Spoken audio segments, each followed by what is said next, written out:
आसान है, आसान है।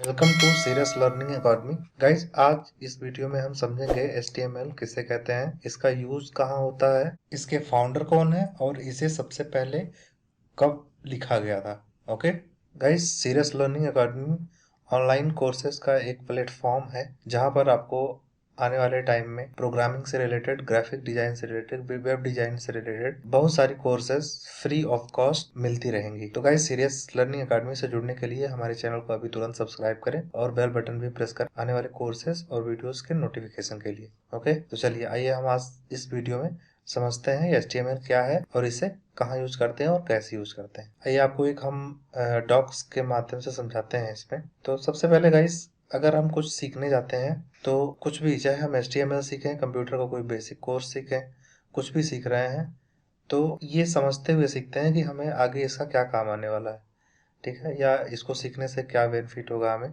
आगे हमारे करियर के लिए सही रहेगा या नहीं रहेगा।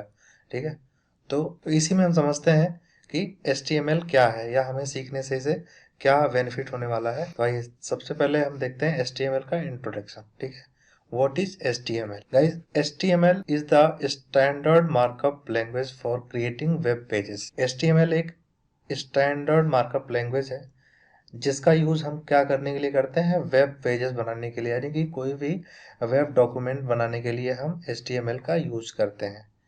ठीक है, HTML वेब डॉक्यूमेंट का एक बेसिक नीड है। ओके, आइए देखते हैं दूसरे पॉइंट में। देखते हैं the full name of HTML। दोस्तों, HTML का पूरा नाम क्या है? Hyper text markup language. अब ये जो हाइपर टेक्स्ट मार्कअप लैंग्वेज है, इनके अपने अलग अलग मीनिंग्स हैं। जैसे हाइपर टेक्स्ट का मतलब होता है कि जैसे कंप्यूटर में या कोई भी इलेक्ट्रॉनिक डिवाइस में स्विच होते हैं, बटन होते हैं या लिंक होते हैं। ठीक है, तो अगर हम उस स्विच को प्रेस करते हैं या उस लिंक को प्रेस करते हैं तो वो हमें क्या करता है, वो हमें एक ऐसे पेज पर लेके जाता है या एक ऐसी जगह लेके जाता है जिसकी हमें डिटेल में जरूरत होती है। ठीक है, अब जैसे कोई भी इलेक्ट्रॉनिक उपकरण है, जैसे कि एक फैन है, ठीक है, उसका एक स्विच है। अब उस स्विच पे जैसे हम क्लिक करते हैं, जैसे ही प्रेस करते हैं तो हमें उसकी नीड क्या है, बेसिक नीड, कि हम अगर स्विच प्रेस करेंगे तो हमें फैन से हवा मिलेगी। ठीक है, तो वो क्या करता है, परफॉर्म करता है आपके क्लिक करने के बेस पे।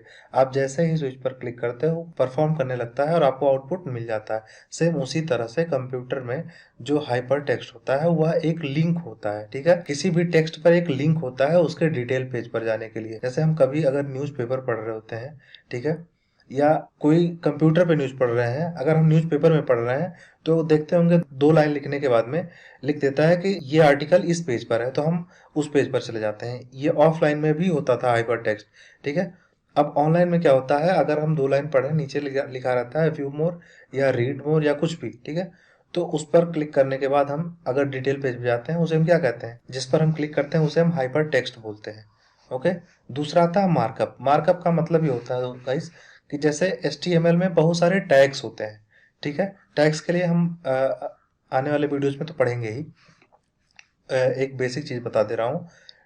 जो टैग्स होते हैं, जैसे एक हमने टैग लिया स्ट्रॉन्ग टैग। ठीक है, अब स्ट्रॉन्ग टैग में क्या होता है कि कोई भी टैग जब हम HTML में लिखते हैं तो सबसे पहले उसका स्टार्टिंग टैग होता है, देन क्लोज टैग होता है। ओके, वो कैसे लिखते हैं, जैसे हमने यहाँ पर एक लिखा टैग। ठीक है, अब टैग हमने एक बेसिक सा ले लिया स्ट्रॉन्ग। अब हमने ये यहाँ पर ओपन कर दिया टैग को। लेकिन हमेशा HTML में जब हम किसी टैग को लिखते हैं तो ओपन भी करते हैं और क्लोज भी करते हैं। तो यहाँ हम क्लोज कर दिए। ये जो हमने फॉरवर्ड स्लैश लगाया ना, ये स्ट्रॉन्ग लिखा है इसके बाद में, तो इसका मतलब ये हमने क्लोज किया। अब इसके बीच में हम कोई टेक्स्ट लिखते हैं ना, this is the HTML class. ठीक है, अब हमने ये लिख दिया दिस इज HTML क्लास। अब ये HTML का एक क्लास है, ठीक है, जो हम पढ़ा रहे हैं। इन टैग के बीच में जो हमने टेक्स्ट लिखा है ना, यही मार्कअप होता है।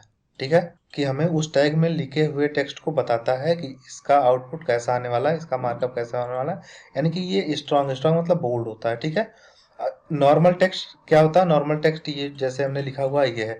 अब इसके अंदर हम कुछ लिख देंगे ना, उसका आउटपुट क्या होगा, उसका आउटपुट होगा this this is HTML class और ये नॉर्मल टेक्स्ट से हट के फिर क्या हो जाएगा, बोल्ड हो जाएगा। ठीक है, तो इसे हम क्या कहते हैं, अगर हम किसी टैग के बीच में कोई टेक्स्ट लिखते हैं तो उसे हम मार्कअप कहते हैं। लैंग्वेज का मतलब आपको पता ही है, लैंग्वेज एक भाषा को कहते हैं। तो जब हम कोई नॉर्मल डॉक्यूमेंट बना रहे होते हैं अपने कंप्यूटर पर या ऑनलाइन या ऑफलाइन कुछ भी, तो हम किस पे बनाएंगे, अगर कॉपी पर हमें अपना एक डॉक्यूमेंट बनाना है तो हम किस लैंग्वेज में बनाएंगे, जो जिस लैंग्वेज को हम अंडरस्टैंड कर सकें, यानी कि हम पढ़ सकें। ठीक है, उसी लैंग्वेज में बनाते हैं। जैसे कोई इंग्लिश में बना देगा, कोई हिंदी में बना देगा, कोई अपनी लैंग्वेज अलग में, तमिल में, उड़िया में, या किसी किसी भी लैंग्वेज में वो अपना डॉक्यूमेंट बनाएगा। ठीक है, जिसको खुद को समझने के लिए। तो जब हम कोई वेब डॉक्यूमेंट बनाते हैं तो हमें भी किसी लैंग्वेज की ज़रूरत पड़ती है, जिससे कि ब्राउज़र समझ सके कि यह क्या कहना चाह रहा है, उसी हिसाब से वह हमें आउटपुट देता है। ठीक है, तो जो हम लैंग्वेज वेब पेज पर यूज करते हैं वह क्या होता है, वह HTML ही होता है। चाहे आप किसी भी प्रोग्रामिंग लैंग्वेज में अपना प्रोग्राम लिख लें, लेकिन जैसे ही वह वेब ब्राउज़र पे रन होता है वो कन्वर्ट हो जाता है HTML में। ठीक है, ठीक। आते हैं तीसरा पॉइंट देते हैं, HTML describe the structure of A web page. ठीक है, HTML क्या करता है, वेब पेज के स्ट्रक्चर के बारे में बताता है आपको। ठीक है, उसके बारे में आपको डिस्क्राइब करता है कि ये पार्ट क्या है और ये पार्ट क्या है। ठीक है, ये हम जब एक वेबसाइट बनाएंगे कंप्लीट तो उसमें आपको आसानी से समझ में आ जाएगा कि ये किस स्ट्रक्चर की बात हो रही है। ठीक है, fourth point, HTML element tell the browsers how to display the content. ठीक है, किसी भी कंटेंट को डिस्प्ले करने के लिए ना HTML के जो एलिमेंट्स होते हैं वो ब्राउजर को बताते हैं कि किस तरह से, किस जगह पे हमें कंटेंट को शो कराना है, दिखाना है। ठीक है, कि जैसे हमें अगर लोगो दिखाना है तो हमें सबसे हेडर पे दिखाना होगा। ठीक है, अगर हमें कुछ उसके इम्पोर्टेंट लिंक हुए तो वो हमें कहाँ लगाने हैं, इमेजेस कहाँ लगाने हैं। तो ये क्या करता है, HTML एलिमेंट जो होता है वो ब्राउज़र को बताता है कि हमें कंटेंट को कहाँ किस तरह से दिखाना है। ठीक है, किस तरह से डिस्प्ले कराना है।